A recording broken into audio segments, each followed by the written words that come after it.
I'm here to talk about the movie Frozen. I'm sorry, I fucking hate this movie. I hate this movie. I hate this movie. I hated this movie. It was not good.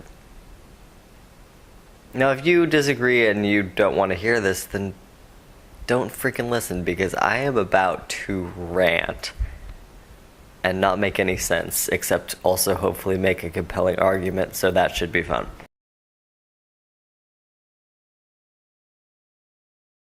Let's talk about the fact that this movie was seen as really progressive. That's one of the things that's one of the things that annoys me more than anything else.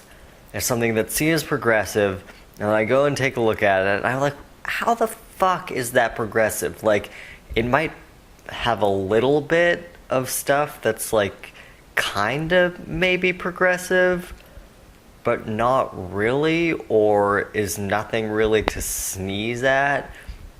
And at the same time of having maybe that little pinch of progressivism, it also has a bunch of stuff that drags us back to the Dark Ages. So I'm like, please don't put this movie or actor or singer or song or whatever it is on a pedestal without really examining it first. Like, is it really feminist? Is it really progressive? Or does it just have on...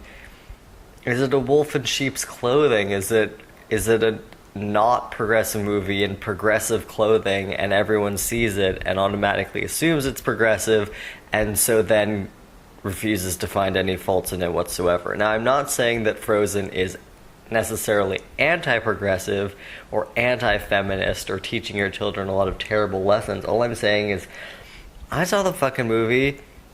I've watched it a number of times now to prepare to critique it, and I don't think it really is progressive.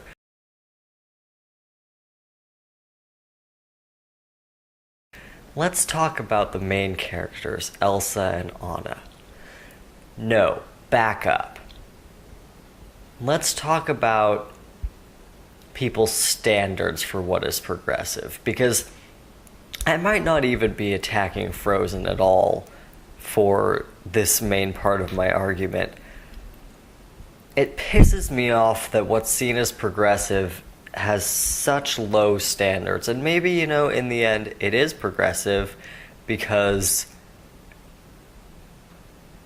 our country is terrible at things. Terrible at feminism, terrible at... we're just terrible at everything. So maybe it is progressive, and just my idea of what's progressive is so far ahead of where we actually are, because I'm an awesome person. Yes, notice how I sneaked in that backhanded / very obvious compliment to myself. So, like, for my idea, a progressive Disney movie would, have a bunch of queer people and be really body friendly and just all this stuff, which I understand as a culture we're not quite there yet. So maybe I am asking too much. But at the same time, I think this movie was given a lot more credit than it was due. Let's go back to the characters. So, let's start with Anna, actually. There's nothing wrong with a ditzy character. It's not anti-feminist to have a ditzy character, or have a straight character, or have a character that really wants a boyfriend, or, whatever it is. But at the same time, what the fuck else was there to her character? She was ditzy. Okay? I was actually kind of entertained by her. I kind of liked her character, other than when she was being really annoying. But other than that, the point is, a good character is a fleshed out character, a complex character, and Anna just wasn't. And I think part of that problem comes with the fact that there were two leads. We had Anna and we had Elsa, which was also seen as very progressive, because look, two female main characters, blah blah blah. Great, I guess. Except the problem was, they didn't fully flesh out either character. So I don't know if having just one character would have been fleshed out more or not, but I don't think they fleshed out either character. So you have the ditzy one who has spent her entire life locked up in a castle, so in that, and feels very alone, so you can kind of forgive the fact that she does meet a man in one evening and decide to marry him, but at the same time, she meets a man and the same evening decides to marry him. Like, she doesn't even decide to date him. She doesn't even say, here, Elsa, look, this is Hans. He's really awesome. We really hit it off. She's like, no, I met this guy. I want to marry him. Who does that? I mean, I know it's a Disney movie, and then later with Kristoff, they make fun of it, but I actually don't think that negates it. In the scene where Kristoff makes fun of her for meeting a guy and falling for him that same day, in the theater, everyone thought that joke was like the best thing they'd ever heard in their lives. And I didn't see what was that funny about it, because it wasn't really making a joke. It was poking fun at old Disney movies where women met men and decided to marry them very quickly. But Anna had done exactly the same thing, so it's not really like this movie was saying that Anna was smarter than them. That would have made it a joke, but it wasn't, because she did meet him and she did decide to marry him in one day. Like, when you look at Ariel, when you look at Pocahontas, when you look at Jasmine, like, they actually knew their boy toys for considerably longer than a day.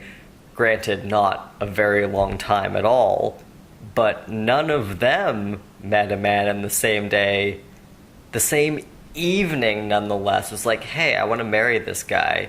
We're going to spend the rest of our lives together. So Anna's actually stupider than pretty much every other Disney princess before her. So is she a feminist character? And it's fine to be ditzy, but what else was she? Was she actually intelligent in any capacity? And then you have Elsa, who is the other extreme, and also because of her parents and her upbringing is stuck thinking that she's a monster and she has to hide and shelter everybody. So again, she's a product of circumstance. I think both she and Anna are a product of circumstance, but I don't think that Elsa or Anna is a positive female role model. And what have they become? They've become a lot of backpacks and toothpaste and things like that. But more importantly than that, they've become like every little girl wants to be Elsa or Anna or both. But when you think about it, they've both been shut up and kind of traumatized in a way, some kind of way. And Anna's a ditz and nothing else really, and Elsa is afraid of herself and afraid to get close to anybody. Like, do you really want to look up to that? And don't worry, I'll get to the ending and I'll get to the character arcs and everything like that. They kind of failed at the fundamental, the core of storytelling, and that is writing a good character, a complex character with flaws, and then having them go on a journey and grow as a character.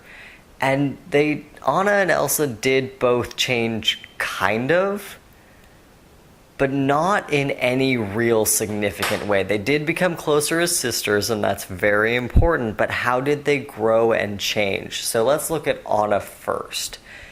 She saved her sister, which is great and very selfless, and yes, a beautiful act, and I'm glad that it wasn't a kiss. But at the same time, she loved her sister her whole life. She loved her sister from the beginning. She even loved her sister when her sister was being a total asshole to her. So that wasn't really a character arc. That wasn't really a character change. Let's see, she was ditzy at the beginning and she was ditzy at the end. She did, go off by herself But she was stupid. I'm sorry, she was stupid. Women are not stupid, but Anna is stupid. And I do think that has to do with the fact that she was a princess and sheltered and no one talked to her for 15 years or whatever. But she is stupid. Elsa runs off. It's snow and ice is everywhere. She is the only one left in charge of the kingdom. And what does she do? She leaves someone in charge who she has known for less than a day. Is that a smart thing to do? No, that is a very stupid thing to do. Like, at the very least, leave someone you've known for years in charge. Doesn't mean you have to break off your stupid one day. Oh yeah, is it smart to decide to marry someone after you've known them for less than a day if it is your personal choice? No, that is not smart. That is stupid. Anna, you are stupid.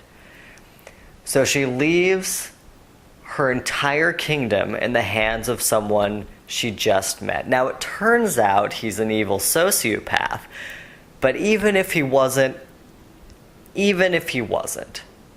was it smart what she did? No, it was stupid. Now, she gets on a horse. She's in a dress. No sleeves. I think she puts on a cloak. Does she take a few minutes to change clothes? Does she pack any food? Any survival gear? She's going up into the mountains, the freezing mountains. Now, is it smart? Okay, so is it smart if you're going to go up into the mountains to search for your sister? You don't know how long it's going to take. You've never really been mountain climbing before, maybe. Is it smart to not change clothes and not pack any food or other survival gear? I'll give you a second to think about it. No, it's not smart, it's stupid. And granted, that is probably what you said. One quick addition here. Obviously, she goes to the shop and she buys gear. So that's smart, right? No, it's still stupid, because it was absolute blind luck that there was even a store there in the first place. If the store hadn't been there, if she hadn't accidentally stumbled upon it, it would have been worth absolutely fucking nothing. So give her 0 credit, okay? Goodbye. Now you may be saying, but person whose name I don't know, she was worried about her sister and she didn't have any time. To which I say, if she froze to death, she would never find her sister. And frankly, she should have, because she fell in a frozen lake. Anyway, she would have frozen to death. So, best to not die if you want your journey to actually be a success. So I would argue that it makes a bit more sense to take 20 minutes, or maybe even more, maybe an hour even, to get properly prepared, or at least bring an apple or something. I don't know. Put on something with long sleeves. She is an idiot, and every action she does is idiotic. And then it's supposed to be like charming, because when their sled is getting chased by wolves, and he gets stuck back there, and she lights a blanket on fire and throws it at his head. I guess you could call that a brave act. She does save him, and it's nice that she's imperfect. I do like all those things. And at the same time, is it smart, even if someone might get eaten by wolves, to light a blanket on fire and toss it right at someone's head? And speaking of her upbringing again, when did she learn how to throw? When did she learn how to aim? So they do have her doing stupid stuff, but if they were actually being accurate at all, she would have hit him in the face with a blazing blanket, and he would have screamed in horror and clutched his burning face and let go of the sled, and the wolves would have devoured a burning Kristoff alive. So, was her action smart? No, it was not. Sorry, this is exhausting. And then at the end, she learns that Hans. She learns that Hans is an asshole. More than that, but we'll get to him. Trust me, we will get to